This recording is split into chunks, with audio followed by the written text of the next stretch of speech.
I am the Tofu Golem. Please enjoy the video. You start by getting the essentials ready.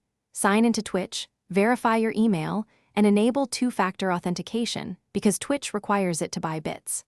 Once 2FA is on, add a payment method like a card or PayPal so purchases complete smoothly.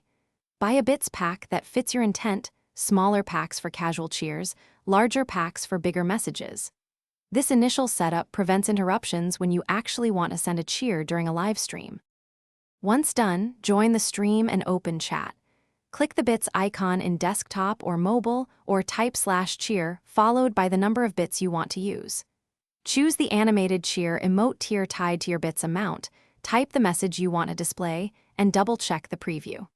Confirm the purchase. Twitch deducts bits and your message posts with the corresponding animation and badge. Make sure your message follows chat rules and that the streamer's chat isn't. Finally, if bits aren't an option, you still have paths to support. Gift a subscription or use a streamer's listed donation link like PayPal or Streamlabs.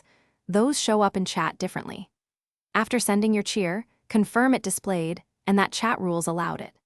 If something goes wrong, the key troubleshooting step is to recheck two-factor authentication and your payment method details. Most bit purchase failures trace back to 2FA or billing issues. Contact Twitch support if the problem persists. Thanks for watching. Consider subscribing if we helped you today.